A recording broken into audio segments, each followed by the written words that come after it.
Namaskar, I'm Manoj Kumar. Welcome to in the program Press Meet. In this program, we cover press conference, media interaction, and a speech of the chief guest at the program. So, without spending so much time, let's go to the event. देख रही आखिरी पंक्ति में खड़े आखिरी व्यक्ति को किस प्रकार से सुविधाओं का लाभ मिले, मनोहर लाल जी की सरकार से बेहतर, मनोहर लाल जी से बेहतर कोई नहीं जानता। 10 साल के कार्यकाल में जो चूल अचूल परिवर्तन हरियाणा प्रदेश में मनोहर लाल जी ने किए, गरीब व्यक्ति को, वंचित व्यक्ति को, पीड़ित व्यक्ति को, उनकी समस्याओं को समझ के उनका निदान करने का काम किया, ये उसका नतीजा है कि आज बड़े बड़े नेता भारतीय जनता पार्टी का दामन थाम रहे हैं। पूर्व की सरकारों की बात करें तो किस प्रकार का भ्रष्टाचार, किस प्रकार का जातिवाद, किस प्रकार का क्षेत्रवाद, भाई भतीजावाद ये चलता था, उसको धराशाही करने का काम मनोहर लाल जी ने किया। ये उसी का नतीजा है कि आज बड़े बड़े नेता आतुर हैं कि भारतीय जनता पार्टी में शामिल हों। कहीं ना कहीं जो ईमानदारी से लोग काम कर रहे थे, जो नेता ईमानदारी से काम कर रहा था, वो चाहता है कि आज मैं ईमानदार मुख्यमंत्री के साथ आऊं। जो व्यक्ति देश हित में काम करना चाहता था, प्रदेश हित में सही मायने में करना चाहता था, जिनको कसक थी, जो पूरी नहीं कर पाए, वो व्यक्ति आज भारतीय जनता पार्टी में शामिल होना चाहता है और काम करना चाहता है। मैं कहता हूं इतिहास में पहला ऐसा संत और ईमानदार मुख्यमंत्री प्रदेश को मिला जो कभी आप आकलन भी नहीं कर पाएंगे।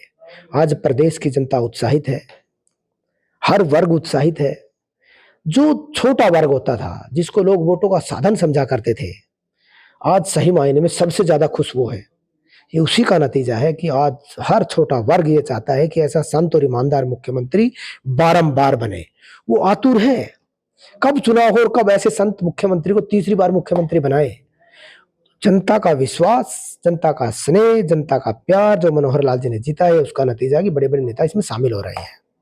अगर मैं जन नेता की बात करूं तो जन नेता इससे पूर्व में हम देवीलाल जी को लोग मानते हैं। मैं तो पढ़ता हूं किताबों में, देवीलाल जी लोगों से कनेक्ट होते थे, बहुत लोगों को जानते थे, लेकिन मनोहर लाल जी ने उन सारी हदों को पार कर दिया। मनोहर लाल जी ने कहा मैं अपने कार्यकर्ताओं के घर नहीं जाऊंगा।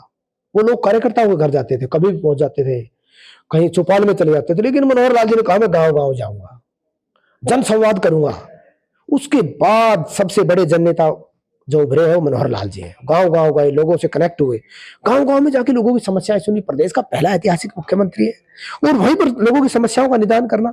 तो आज लोगों की नब्ज टटोली है मनोहर लाल जी ने, और ये मानना है और ये जानना है कि किस प्रकार के लोगों को समस्या है, उनका निदान करने के लिए रात दिन मनोहर लाल जी लगे हुए हैं। और हर वर्ग ये चाहता है कि कब चुनाव हो और कब ऐसे संत मुख्यमंत्री को, ऐसे ईमानदार मुख्यमंत्री को तीसरी बार मुख्यमंत्री बनाए।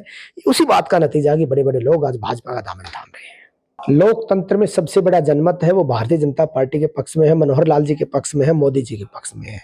आज हरियाणा प्रदेश नहीं, पूरा देश मोदी जी की गारंटी को मानता है। जो मोदी जी ने कहा वो कानून बन गया।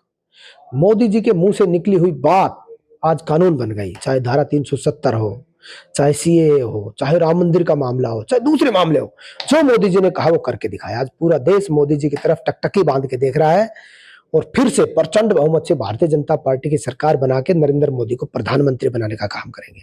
और उसमें सबसे पहले आहुति 10 की 10 सीटों की मनोहर लाल जी के नेतृत्व में 10 की 10 सीट के जीत के और मोदी जी की झोली में लोग डालने वाले हैं। आज विपक्ष नाम की हरियाणा में कोई चीज नहीं है। मनोहर लाल जी ने ऐसा कोई मुद्दा छोड़ा ही नहीं। जो विपक्ष को मुद्दा उठाना चाहिए वो सरकार उठा रही है।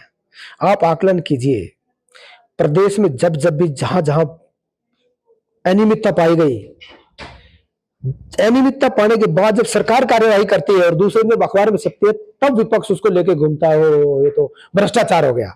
क्या कोई भ्रष्टाचार पकड़ा? भ्रष्टाचार पकड़ने वाले भी हमें, कार्रवाई करने वाले भी हमें, विपक्ष की भूमिका बनाने वाले भी हमें, विपक्ष की भूमिका निभाने वाले भी हमें।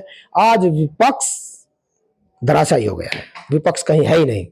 आज प्रदेश की जनता ने तय कर लिया है कि तीसरी बार प्रचंड बहुमत से मनोहर लाल जी की सरकार हरियाणा प्रदेश में बनानी है। देखिए, पहली बार इतिहास में ऐसा हुआ है कि लोगों की समस्याओं का निदान घर जाके किया हो। पूर्व की सरकारों की बात करें, मिनिस्टरों की कोठियों पर, विधायकों की कोठियों पर, चीफ मिनिस्टर की कोठी पर लाइन लगा करती थी। आज कहीं लाइन नहीं है। उस लाइन को तोड़ने का काम मोदी जी ने किया है।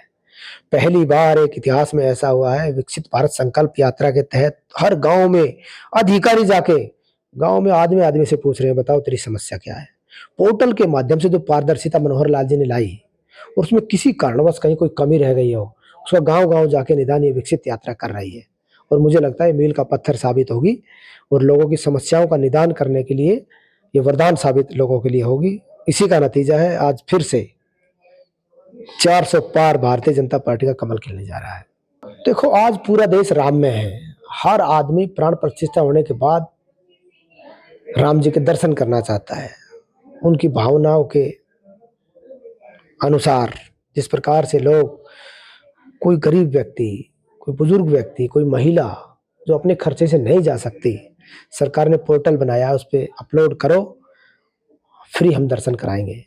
ये मनोहर लाल जी की सोच को दर्शाती है कि लोगों की आस्था जुड़ी हुई है। आज पूरा देश राम में हो चुका है, पूरा देश राम जी के दर्शन करना चाहता है। 500 वर्ष के बाद राम जी की प्राण प्रतिष्ठा हुई है। हर व्यक्ति चाहता है कि हम वहां दर्शन करें, और मैं डंके की चोट पर यह कहना चाहता हूं, प्रदेश का कोई व्यक्ति जो दर्शन करना चाहता है उसको वंचित नहीं रहने देंगे। हम उसको दर्शन करा के लाएंगे। उसमें कोई सीमा, समय सीमा और लोगों की सीमा तय नहीं की हमने। जितने लोग पोर्टल पे आवेदन करेंगे सभी को दर्शन कराएंगे।